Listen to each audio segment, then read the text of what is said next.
Class बच्चों, कविवर बिहारी लाल का भक्ति परक दोहा का अध्ययन हम लोग कर चुके हैं। अब हम उन्हीं के नीति परक दोहे का अध्ययन करेंगे और उनकी व्याख्या बताएंगे। तो बच्चों, पहला दोहा है, ध्यान से सुनिए। दुसह दुराज प्रजान को क्यों न बढ़े दुख दंड, अधिक अधेरो जग करत मिलिमावस रवि चंद। प्रस्तुत पद्यांश में कविवर बिहारी लाल ने यह बताया है कि दोहरा शासन या दो राजाओं के राज्य में प्रजा का दुख अधिक बढ़ जाता है।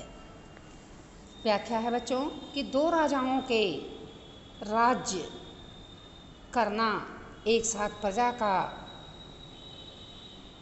दुख अत्यधिक बढ़ा देता है, अथवा दो राजाओं के असह्य राज्य में प्रजाजनों का दोहरा दुख क्यों नहीं बढ़ेगा, अर्थात अवश्य ही बढ़ेगा, क्योंकि अमावस्या की तिथि में जब सूर्य और चंद्रमा एक ही क्षेत्र आकाशमंडल में उग करके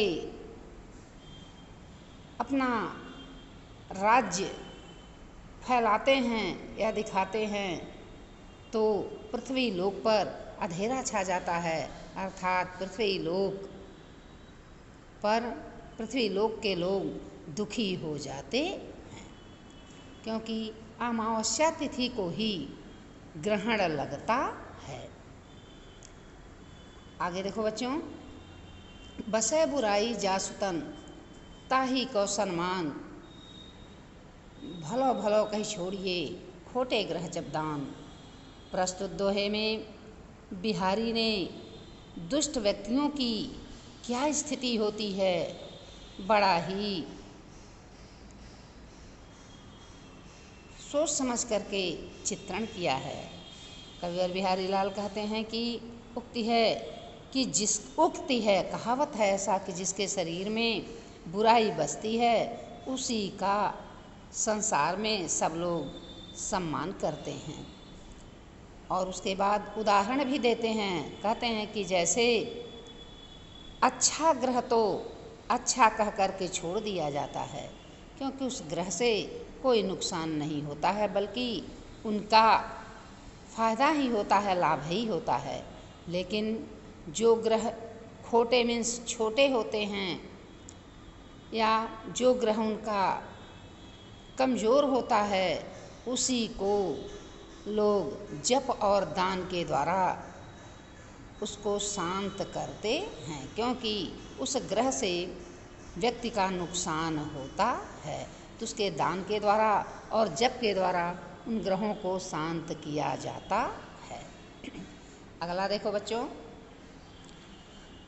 कि नर की अरुणल नीर की गति एक कर जो, जे तो नीचो है चले ते तो ऊंचो हुए। प्रस्तुत दोहे में कविवर बिहारी लाल ने विनम्रता का महत्व बताया है कि विनम्र व्यक्ति किस प्रकार से महत्वपूर्ण होता है, और उसका उदाहरण भी उन्होंने दिया है।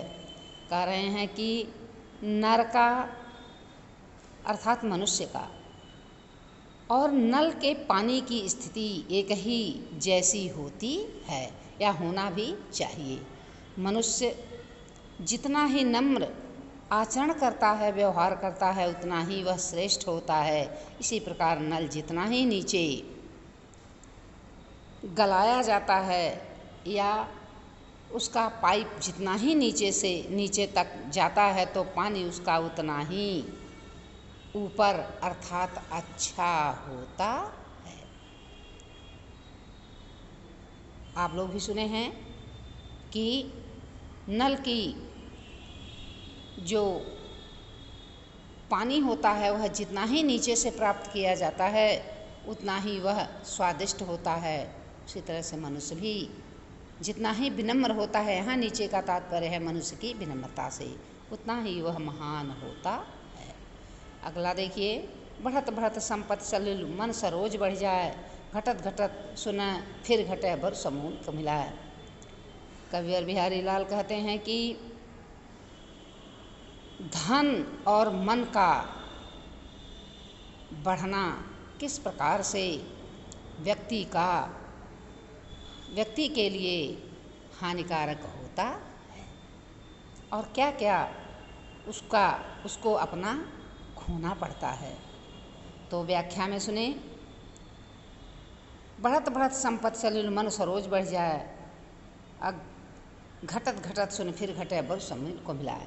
जिस तालाब में कमल होते हैं और तालाब में जब पानी बढ़ता है तो पानी के बढ़ने से कमल नाल भी ऊपर बढ़ता चला जाता है, किंतु जब पानी घटता है तो वही कमल नाल छोटा न होकर के, क्योंकि छोटा न होकर के बल्कि पानी घटता है और वो वहीं से जड़ से ही क्या होता है, कुम्हला जाता है, नष्ट हो जाता है।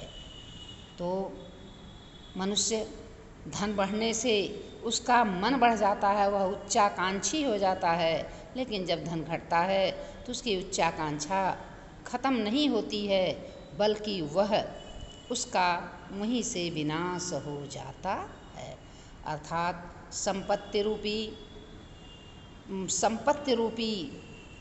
पानी रूपी संपत्ति के बढ़ने से मन रूपी कमल बढ़ जाता है, लेकिन जब संपत्ति रूपी पानी घटता है तो मन रूपी कमल घट नहीं पाता है, बल्कि वह जड़ से ही नष्ट हो जाता है। यहाँ कवि ने बड़ा अच्छा उदाहरण दिया है।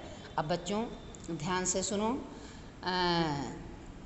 इन्हीं चारों दोहों का आप काव्यगत सौंदर्य सुने और शब्दार्थ सुने। पहले का है दुख दर्द, पहले का देख लो। शब्दार्थ में है कि दुख द्वंद्व माने दुखातिशयता या अत्यधिक दुख, मिल माने मिल करके, मावस अमावस्या, द्वंद्व संघर्ष, खोटे माने खराब, ग्रह माने नक्षत्र जैसे सूर्य, चंद्रमा, राहु, केतु आदि। सम्मान माने सम्मान, जे तो नीचो है चला माने जितनी ही विनम्र होकर के चलेगा। नल की स्थिति जितनी नीची होगी। संपत्ति सलिल, आगे देखो यहाँ संपत्ति सलिल, संपत्ति रूपी जल। मन सरोज, मन रूपी कमल। समूल माने जड़ सहित। चटक माने चमक, चटकीलापन। आगे देखो।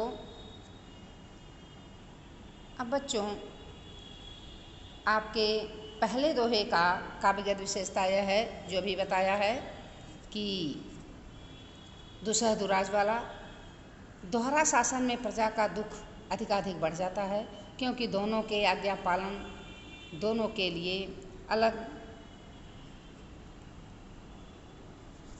सुविधा सोचनी पड़ती है। यहाँ कवि का राजनीतिक शासन प्रकट हुआ है, राजनीतिक ज्ञान प्रकट हुआ है, अलंकार श्लेष है, दृष्टांत है, अनुप्रास है। और बच्चों भाषा आपका ब्रज भाषा है। गुण जो है वह प्रसाद गुण है। और आगे दिया हुआ है रस, इसमें शांत रस है। 10वें का काव्यगत सौंदर्य सुनिए, जो 10वां दोहा बसे बुराई जास्तन का। काव्य सौंदर्य में कवि ने संसार की वास्तविकता से अवगत कराया है, या वास्तविकता को खोल करके समाज के सामने रख दिया है। इसमें भाषा ब्रज भाषा है और रस आपका शांत रस है, गुण आपका प्रसाद गुण है, अलंकार दृष्टांत, पुनरुक्ति और अनुप्रास अलंकार है। और इसी को उन्होंने तुलसीदास ने भी कहा था कि टेढ़ जानी सब बंदई काहू और वक्र चंदमही ग्रसै न राहू। जिसको जो टेढ़ा समझता है उसकी सब वंदना करते हैं, जैसे टेढ़े चंद्रमा को राहु ग्रसित नहीं करता है या चंद्रग्रहण नहीं लगता है। ग्रह में का है नर की अरु नल नीर की का काव्यगत सौंदर्य सुने। कवि ने नल के पानी से मनुष्य की श्रेष्ठता की अद्भुत उपमा दी है। इसमें अलंकार विरोधाभास है, क्या जे तो नीचो हो चले ते तो ऊंचो हो, में विरोधाभास अलंकार है। उपमा नल और नर का दिया गया है, इसलिए उपमालंकार है। और श्लेष अलंकार भी है, क्योंकि यहाँ श्लेष अलंकार इसलिए है कि दोनों की गति एक जैसे है। अब देख लो बच्चों, भाषा आपका ब्रज भाषा है, इसलिए इसमें नहीं दर्शाया गया है। गुण आपका प्रसाद गुण है, रस आपका शांत रस है। 12वें का देखो, 12वां दोहा अर्थात जो दिया है कि बढ़त बढ़त संपत्ति सलूल का काव्यगत सौंदर्य सुने। कवि ने कमल नाल से मनुष्य की उपमा दे करके अपने कथ्य की प्रभाव उत्पादकता पैदा कर दिया है या उत्पन्न किया है, बड़ा ही प्रभावात्मक है। भाषा ब्रज भाषा है, रस इसमें शांत रस है, गुण प्रसाद गुण है, अलंकार रूपक अलंकार है, जैसे मन रूपी, मन सरोज, संपत्ति सलिल। और बढ़त बढ़त शब्द में पुनरुक्त प्रकाश देख ही रहे हो, ब की भी घटत घटत घ की, तो यहाँ पर अनुप्रास अलंकार भी है। तो बच्चों आज आपका यह 4 दोहा का व्याख्या, हिंदी व्याख्या आपकी ख़त्म हुई। और आप इसको अपनी कॉपी पर भी नोट करोगे और प्रश्न उत्तर भी लिखोगे, काव्य सौंदर्य आदि लिख करके लर्न करोगे। Thank you class.